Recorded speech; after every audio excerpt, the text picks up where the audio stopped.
maintain some more uptime for Shenhe. See if that makes things a bit more fun. 70, was that a 70k charge attack? Nice. Blam. Alright. And, yep, we can get an 80k on our skill now. How nice. Oh boy, so it's been a year since I originally had this idea, and I couldn't do it until today because Shenhe didn't rerun until like just this week. Insane. So the idea I had, I'm calling it Hybrid Shenhe. The goal is to DPS Shenhe in some form, right? Most characters, this just means, okay, looking at what their multipliers are and seeing, okay, what kind of buffer options do we have for amplifying the ways that characters can deal damage. The weird thing with Shenhe is that she is a buffer herself for cryo damage, right? That's probably the main thing you need to know about her kit, is when you use her skill, she gives a flat damage buff. You do her tap skill, right? And you can do that twice per rotation. It's 5 stacks of a buff, so 5 instances of cryo damage for any cryo unit on the team individually, that includes Shenhe, will get that buff applied based on her attack, right? Shenhe's own burst has a damage over time effect with a low multiplier, but it's a flat damage buff, so it's just added on top of that multiplier. The buff that Shenhe's skill gives will always be the same value regardless of what the actual multiplier is at a baseline.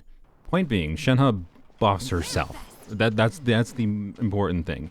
But she doesn't do any, infusion-based damage, and we could do, physical Shenhe, because she does buff physical res shred a little bit, which is interesting, but it's not that much res shred. It's not that relevant. Don't let me stop you from doing physical if you want to. But what I want to do instead is take advantage of the fact that Shenhe can buff her own cryo damage by being built with some attack, right? But if she's being built with attack, you can of course build her with, yeah.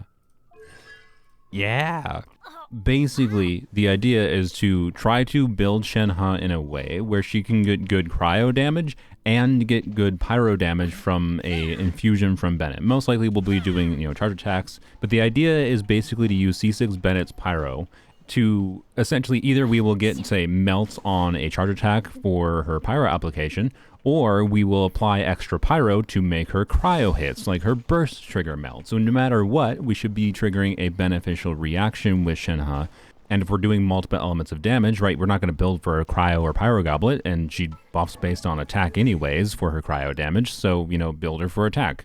Although there's also the option of building her for elemental mastery, since, the idea is, again, we're hopefully going to be triggering beneficial reactions regardless, so we're going to mess around with some different things, right? There's I think a surprisingly diverse number of things we can do with the combo of C6 Bennett and Shenhe together for on-fielding DPSing Shenhe herself with this weird goofy hybrid playstyle. When Shenhe has a lot of stat needs, particularly because of the fact that she has an 80 cost burst, and that makes her really annoying to build. So we might end up having to do like an energy recharge timepiece in some of the teams I'm going to be playing around with here. And we'll see how much damage we get from it. Alright, so the first thing I want to try is actually with Emilie's weapon. Now, this weapon, the reason it has a lot of potential on Shenhe for enabling this playstyle is because, one, it has, 5-star stats, base attack and crit, good. Gives attack percent guaranteed, alright, cool. 36% damage bonus, right, so that can buff both our pyro and our cryo damage. And then the big one is if we get the full passive triggered, which, we need to trigger burning twice, is 12 energy refund. This energy refund is significant, again, because of her energy needs, right? They're really bad. Now, we're going to have a pyro infusion, right? So that means we can trigger burning with Shenhe. So let me go see if I can demonstrate the problem here and also a potential solution for it. So the basic problem is when you have the burning reaction going on the enemy, right? So put pyro on him, you can see burning is happening. The burning reaction itself will apply pyro to the enemies. So because the burning reaction itself applies pyro, that means the one that is usually restarting the burning reaction and therefore triggering the burning reaction. And remember, we kind of need to do that both for the damage bonus and the energy. So basically, if we... Oh, the enemy's just died. Well, okay. I guess I'll find some tankier things. Do this, and then watch. So the burning reaction is happening, right? If we do pyro damage, we can see whacking on him, right? We're applying pyro to the enemy. But there's a little symbol, a little flower symbol that will float around the character when Emilie's weapon passive triggers. Applying pyro on pyro does not trigger the burning reaction, right? But applying dendro on pyro will trigger the burning reaction. So what we need to trigger this passive is to have underlying dendro on the enemy. So in order to trigger this passive on, a pyro unit, we need to weaken the pyro aura that is caused by burning in some form or another. Thankfully, though, one of the elements that can, consume some of the pyro is cryo. And blam. And as you can see, Shenhe's cryo on her own is not enough. We are not triggering the passive. So what if we add another cryo unit into the mix? This. So we'll get a big hit on Emilie burst. This. Let's see, we have cryo and dendro. Oh yeah, I didn't change my Shenhe build or anything there, so, this is not like the damage you are going to see from Shenhe yet. Let's try to do it one more time, just in case you didn't notice before. Okay, blam, do this. I should potentially maintain the uptime there a little bit for, what's it, bucket? It's fine, whatever. Alright, blam. And just in case you didn't see, you can see it through the shield. We got the 2 little rotating flowers around us. That means we triggered the Emilie weapon passive. Right? It works. Probably one of the longer explanations I've had to do for how to make something work in one of my videos. But the basic idea, right, is just reduce the amount of pyro on the enemy so that you can have some underlying dendro in order to have the pyro from Shenhe with the infusion trigger burning, and then get the passive up, get the energy refund. Hopefully it makes her easier to build into more DPS-oriented stats. Of course, Emilie's weapon requires having, a dendro unit, and Emilie is probably the best option herself to use in the team. So it's kind of weird, we have Emilie on deathmatch, and we're stealing Emilie's weapon for Shenhe. We could definitely swap Sitlali for another unit, like, I don't know, say Farina, right? We have Bennett, we have a healer. And then the Pyro Infusion on Shenhe with, her normal task can potentially trigger Burgeons on top of the other damage that Shenhe gets. So, more potential forms of reaction damage contribution from Shenhe's build. Burgeon, of course, would incentivize us to build more EM. The complicated part from here is like, okay, we know we can trigger their weapon passive, so what stats do we build on Shenhe, right? Obviously, we want some crit, duh. So that's not a hard question. The harder question is like, okay, how much EM do we want? EM timepiece, attack goblet? What do we have to do, right?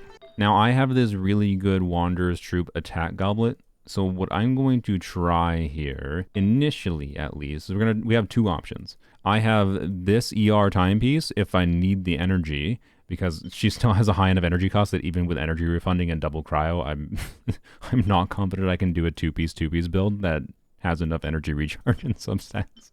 Yay. But anyways, I have this EM timepiece, which it's good. It has a bunch of crit, and then, hey, now I have 2-piece EM. And again, the EM, as long as we're triggering some amount of reactions with her, should be pretty good. Is it ideal? It's possible 2-piece attack could be better. And by the way, the 4-piece Unfinished Reverie, we have burning going on. It would keep up this passive, and this is just 50% universal damage bonus for all forms of Shenhe's damage. This would almost assuredly be the best artifact set. I just don't have 4-piece of it, so I'm stuck to 2-piece. I definitely want to do a crit circlet, and I am leaning towards a gladiator circlet. So I have this one, which has a whole bunch of attack percent, which seems nice. And then I'm going to yoink this piece from my Yai, because, yep, that's a whole lot of crit and some EM and ER. And I think I'll steal this from Chaska. 320 EM, 80 crit rate, 195 crit damage.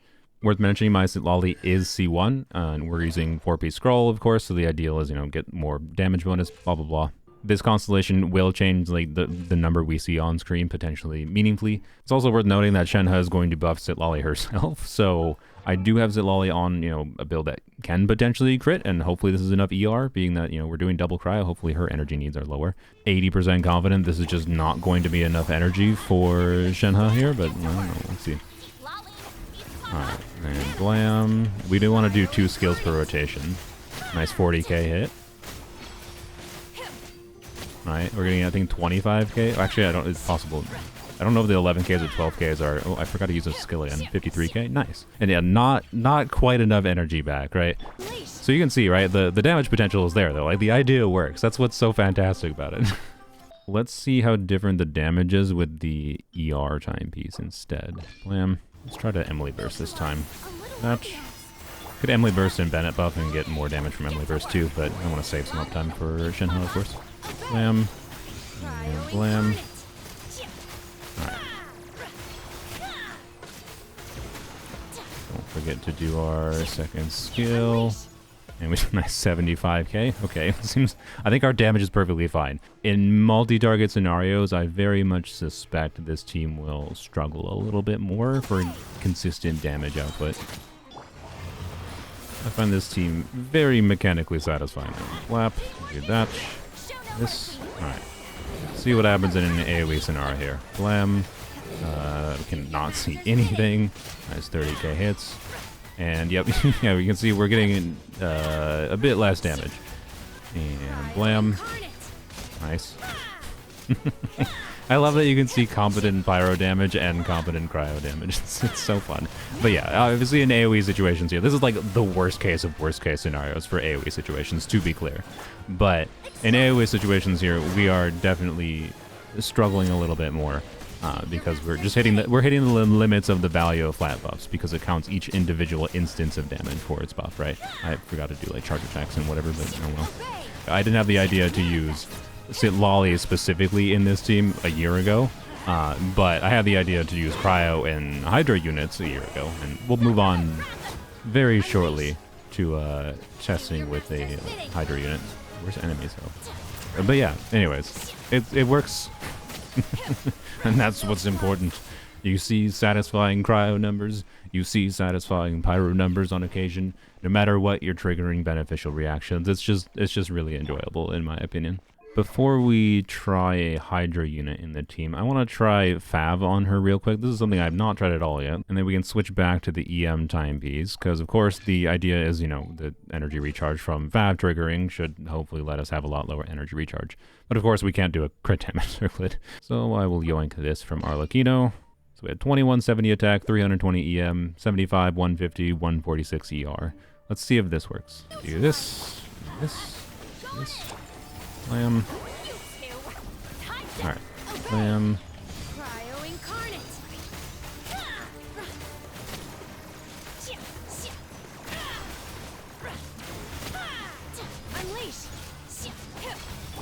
It seems like it still pretty much functions. I think it's definitely less damage, but not crazily so, honestly. So, you know what?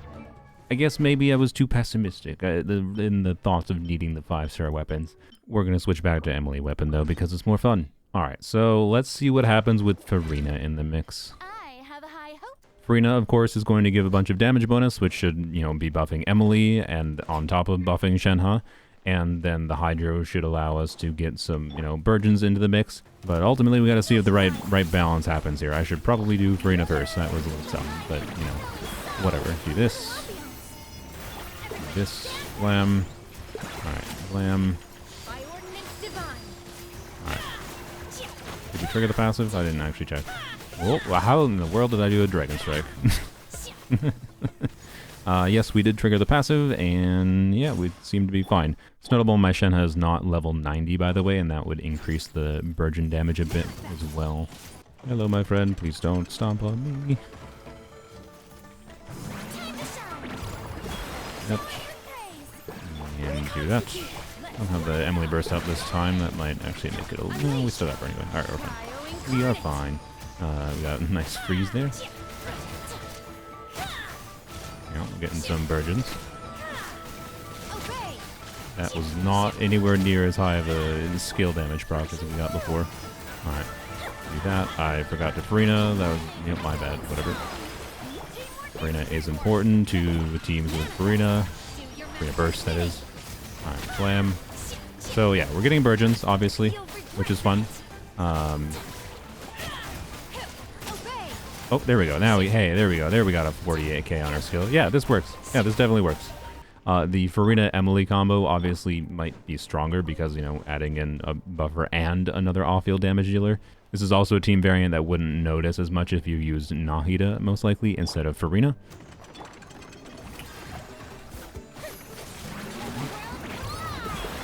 Yep. I don't have my energy. Oh, there we go. I got my energy up. We're fine. Alright.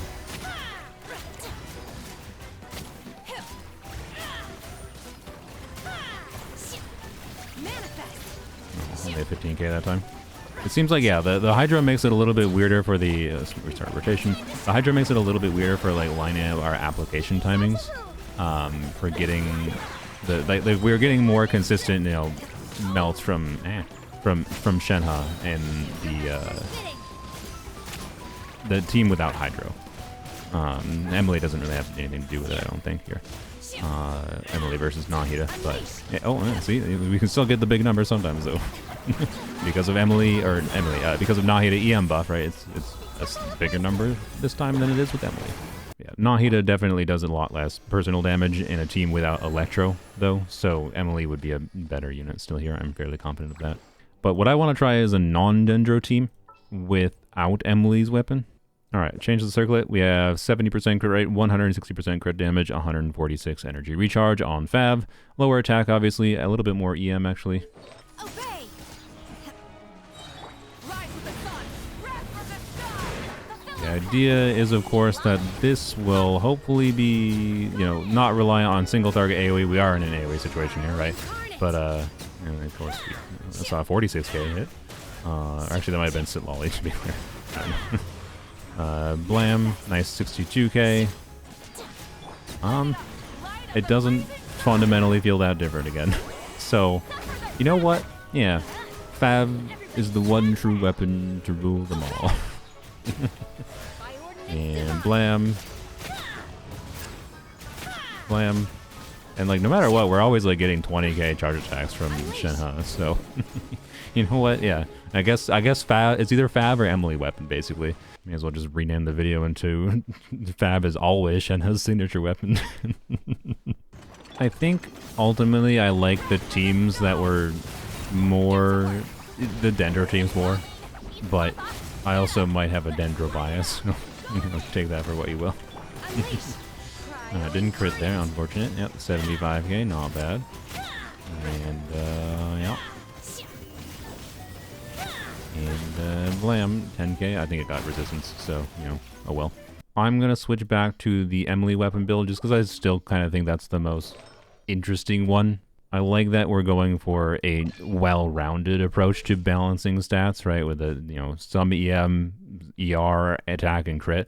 I don't know. It just feels more satisfying to me for whatever reason, but maybe it's just the fact that the weapon looks pretty. That's stupid to my brain. I don't know. So we're going to go to Abyss with the Emilie, Sit Lolly, Bennett, Shenhe team because I think that's the most fun one for me. Now, as far as Abyss goes, we do have the first half buff that, you know, buffs our pyro normal attack damage. The more important thing is the fact that this first chamber has, you know, the biggie hamster. He dendro resistant, which is not ideal for Emilie damage, but maybe it just means it's our time to show the strength of Shenhe's damage. Clap. Clap. Claps. Alright. Blam. Blam. What do we get for that? Oh, we got a 55k normal attack? Okay, that normal attack buff matters more than I thought. Okay. I think we will do normal attacks. We get, oh, yep, wonderful. Love that. Okay, do this. Oh, don't do it. Alright. Blam. This.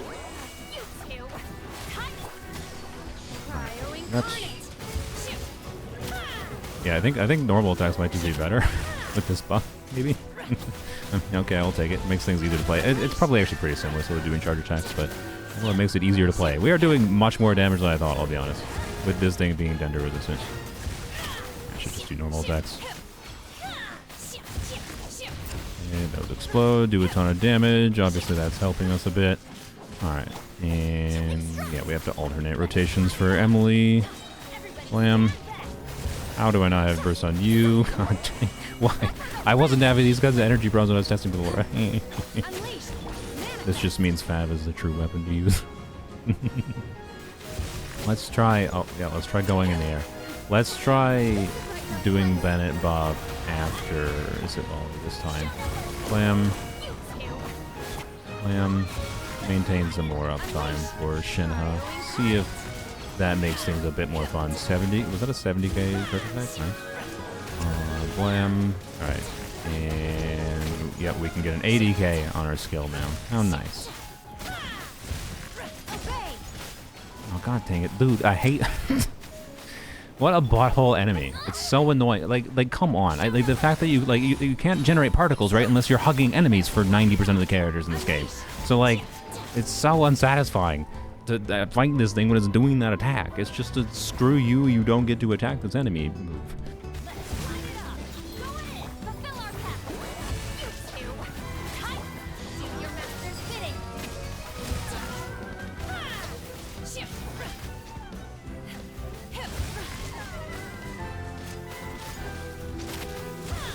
Obey.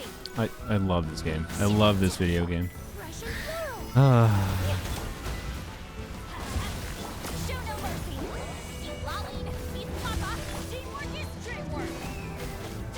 Manifest by ordinance divine.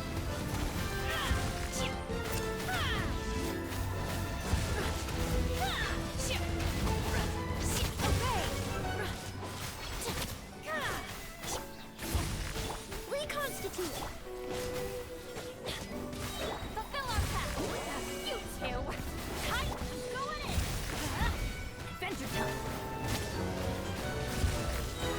Do your master's bidding. A little ambiance. Extract. Show no mercy. Unleash.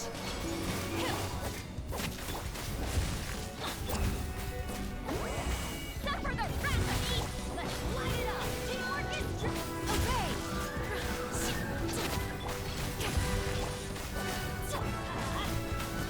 Fulfill our path. Cryo incarnate.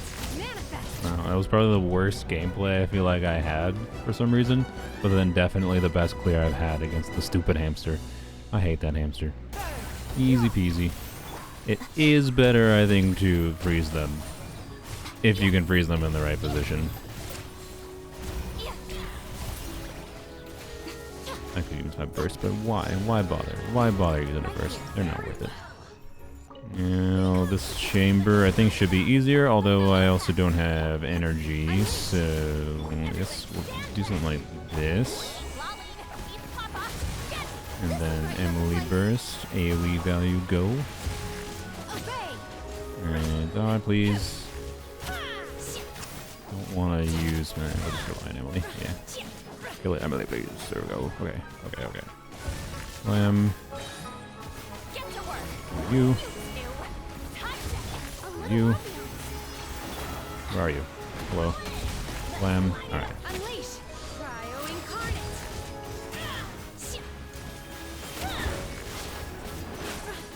Yeah, come on, guard. Alright, there we go. Do that. Good. Slam. Slam. Neutralize. Manifest. Do your master's bidding.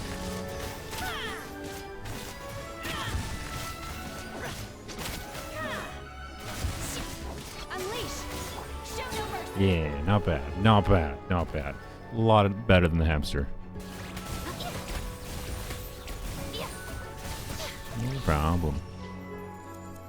I feel like if we had Bennett burst up, we would not have a problem with this dude's shield, most likely. Fortunately, I don't have Bennett burst up, so I'm left trying to deal with it another way.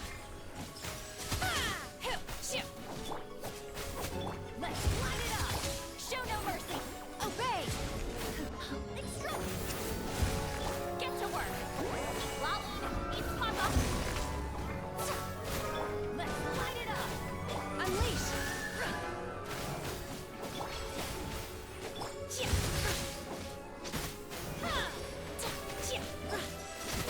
Yes, I broke it. Alright, alright. Good lift. Good.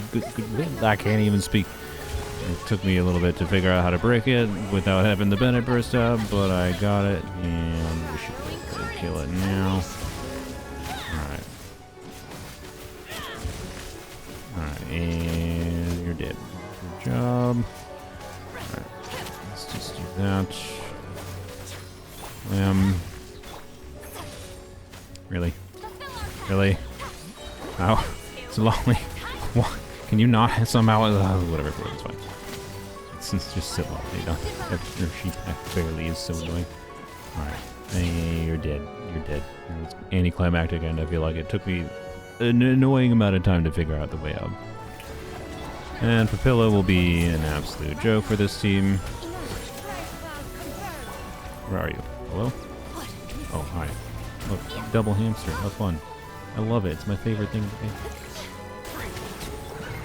Wow, cleared with a minute to spare. So yeah, Hybrid Shenhe works, and that's pretty cool. I don't know what much else there is to say about it, to be honest, other than that, because it's just a fun way to DPS Shenhe, right? It has decent amount of team versatility because of different things you can do with dendro. If you are someone who, you know, wants to see 5 bajillion damage from one specific character, you like doing hyper carry. It's not a hyper carry style of team, right? But these are the kinds of teams that I personally enjoy more, right? Diversifying the team's damage into different sources while still seeing satisfying numbers from whoever you're on-fielding and making use of their full kit. It's exactly the kind of thing I really enjoy doing. Realistically, being able to just use Fav on a normal build for Shenhe, right? And then potentially just switching a couple artifacts around for a 2-piece combo might be my ideal balance. So, I don't know. It's going to be something I'm going to mess with in the future, is my point, I suppose. Definitely tempted to continue farming for this artifact set. We get satisfying, you know, pyro damage from her. We get satisfying cryo damage from her. I think a Hybrid Shenhe is a pretty appropriate name for this, for the different things you can do. I might level Shenhe to 90 in the future in order to mess around more with the BURGEON variants and whatnot. This is a fun way to use Shenhe. I don't really think this is a reason you should pull Shenhe. It's not like, oh my god, it's the strongest. No. So as far as an idea I had over a year ago, which was due to the Staff of Scarlet Sands weapon, you know, which actually didn't turn out well, but the general team idea of, you know, mixed pyro, cryo damage, and whatever for Shenhe still definitely does work, and it's fun. And I don't know, let me know if you have any other ideas for how to use Hybrid Shenhe, or just DPS Shenhe in general. Hope you enjoyed. This was a fun way to make use of a pretty underutilized character in the game. Feel free to subscribe if you want to see more videos like this one. Bye.